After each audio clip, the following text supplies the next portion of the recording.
जी अस्सलाम वालेकुम। Doctor Akbar Ali Jain homeopathic clinic से। तो हमारा टॉपिक चल रहा है डिप्रेशन से बाहर हम कैसे आएँ विदाउट मेडिसिन। तो पिछले पार्ट 3 में हम ये डिस्कस कर चुके हैं कि हमने अपने आप को किस तरह से जो है शॉर्टली मैं बताता हूँ कि उसमें हमने देखा कि हम थोड़ा सा खुद को टाइम दें, जिस वजह से हम टेंस हैं उसको हम सामने लेके आए, उसका सलूशन दें। नहीं निकल रहा किसी से मशवरा करें, नहीं निकल रहा तो हम वो लूडो वाली जो मिसाल मैंने दी थी कि एक बार जो है वो इस गेम से बाहर आ जाए ताकि जो है हमें आगे उसको देखने में आसानी हो, समझने में आसानी हो मामले को। तो फर्स्ट ऑफ ऑल मैंने बताया था कि रेस्ट करके देखें, थोड़ा टाइम रेस्ट का बढ़ाएं अपना। तो हमने ये सब कुछ कर लिया बट फिर भी नहीं इस बात से बाहर आ रहे। बहुत सारे पेशेंट्स मेरे साथ ये शेयर करते हैं कि डॉक्टर साहब हमें कोई किसी किस्म की इस तरह की परेशानी नहीं है घर में, बट फिर भी जो है दिमाग जो है मेरा ਜਿਹੜਾ दिमाग आ इदा ही रहिंदा वा जिद्दां पता नहीं की परेशान। अच्छा, अब हम इस बात पे डिस्कस करेंगे कि सारे मामला करके देख लिए बट फिर भी हम बाहर नहीं जा रहे। इट मीन्स हमें स्टोमक का इशू बनना शुरू हो गया,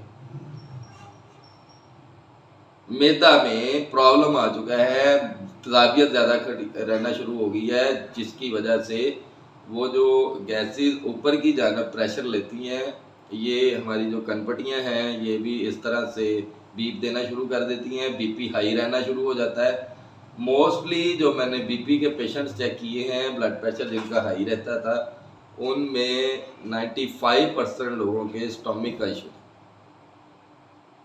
वो बेचारे कई सालों से ब्लड प्रेशर की टैबलेट्स यूज़ कर रहे हैं। ब्लड प्रेशर की टैबलेट जो है वो वक्ती तौर पे ब्लड को नॉर्मल करने के लिए, वो ट्रीटमेंट नहीं है। अगर ट्रीटमेंट होता है तो इतने सालों से जेबों में ब्लड प्रेशर की टैबलेट डेली खाना ज़रूरी नहीं है, क्योंकि अगर तो वो ट्रीटमेंट है ब्लड प्रेशर को नॉर्मल लाने के लिए तो इतने अरसे से खाते खाते ठीक हो जाना चाहिए था, बट वो वक्ती लेके आता है, वो इसलिए यूज़ करना पड़ जाती है। तो प्रॉपर इसका हल जो है वो हमें चेक करवाना चाहिए। खैर ये ब्लड प्रेशर के हवाले से एक लंबी बहस छिड़ जाएगी। यहाँ पे हमने अभी स्टोमक की बात की है, हम उसको देखते हैं कि उसमें सबसे पहले जो है हमें अपनी खुराक में तवज्जो देना होगी कि हम क्या कर रहे हैं उसके साथ साथ। हम अच्छे से चबा रहे हैं, हम अच्छे से अगर चबा के खा रहे हैं तो फिर भी मसला है। इट मीन्स हम खाने के एंड पे पानी पी रहे हैं, खाने के एंड पे इख्तिताम पे एंड पे खाना ख़त्म होने के बाद पानी मत पिए, वो ठीक नहीं है, उससे तजाबियत ज़्यादा बिल्ड होती है। मोस्टली हम शादी ब्याह में इवेंट्स पे क्या करते हैं, खाना अच्छे से खा लिया बाद में बोतल पकड़ी पीना शुरू कर दी, हार्ट का आ रहा है बस ठीक हो गया, ये ठीक नहीं है।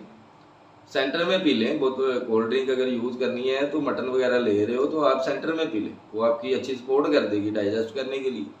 लेकिन एंड पे तो पानी भी नहीं पीना चाहिए। हमें शुरू में पीना चाहिए, सेंटर में पीना चाहिए, एंड पे नहीं पीना चाहिए। अच्छा, जो लोग अब एंड पे पानी पीने के आदी हो चुके वो फौरी तौर पे छोड़ेंगे तो प्रॉब्लम आएगा, क्योंकि स्टोमक उस बात पे है, एसिडिटी मिलती है, उससे डाइजेस्टर बना रहा है।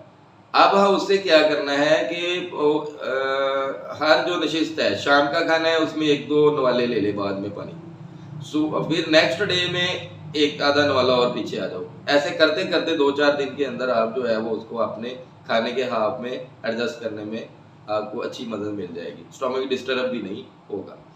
अच्छा, तो ये भी कर लिया, ये भी कर लिया, इससे पहले वाला काम भी कर लिया, अच्छे से चबा भी लिया। अब सवाल खड़ा हो गया, अभी फिर भी नहीं जा रही।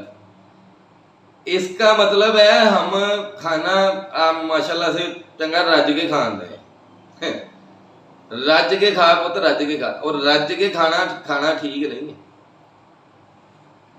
ज्यादा खाना सेहत का नुकसान है और कम खाना अच्छी सेहत का जामिन है। और हमें हमेशा भूख रख के खाना खाना चाहिए, बेशक दिन में जितनी बार मर्जी खाओ, लेकिन जब भी खाओ हमेशा भूख रख के खाना खाओ।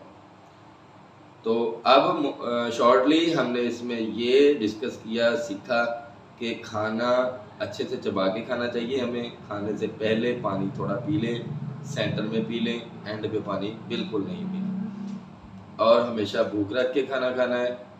جب ہم اچھے سے کھانے کو چباتے ہیں، ہمارے منہ میں جو سلائیوا جنریٹ ہو رہا ہے وہ اس میں شامل ہوتا ہے ہماری خوراک میں، اور جس طرح سے ہم اچھے سے چباتے جاتے ہیں تو وہ ایک بہت اچھی غذائیت کی طرف گامزن ہو جاتا ہے۔ تو جب ہم سٹومک کی طرف سپرد کرتے ہیں تو سٹومک اس کو بآسانی غذائیت میں بدل کے ہماری انٹسٹائن جو آنت ہے، ہماری چھوٹی آنت، اس کے سپرد کرتا ہے۔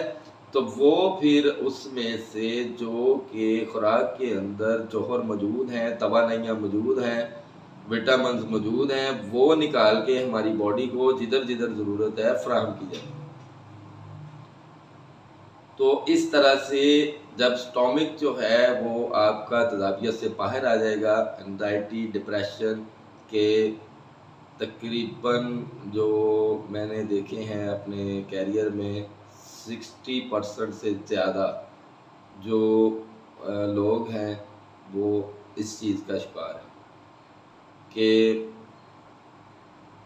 سٹومک کے ڈسٹرب رہنے کی وجہ سے فرسٹ آف آل سٹومک ایسے ڈسٹرب نہیں ہوا، فرسٹ آف آل ڈپریسو رہنا شروع ہوئے ہیں، ڈپریسو رہ کے مسلسل کئی سالوں سے پھر سٹومک جو ہے وہ آپ کا اسٹیج پہ پہنچ چکا ہے۔ اب ہم سٹومک کی سپورٹ اس طرح سے کریں گے تو ساری باتوں کو ملا کے یہاں تک جب ہم سٹومک تک بھی آ جائیں گے تو انشاءاللہ تعالی بآسانی بغیر میڈیسن کے آپ ڈپریشن سے باہر آ جائیں گے۔ تو اللہ تعالیٰ سب کو تندرستی عطا فرمائے۔ تندرست گھرانہ، تندرست پاکستان۔ نیکسٹ پارٹ میں ہم اسی جو ہے سٹومک کی بات کو مزید لے کے چلتے ہیں تاکہ اس میں ہمیں مزید سپورٹ مل سکے۔ اللہ حافظ۔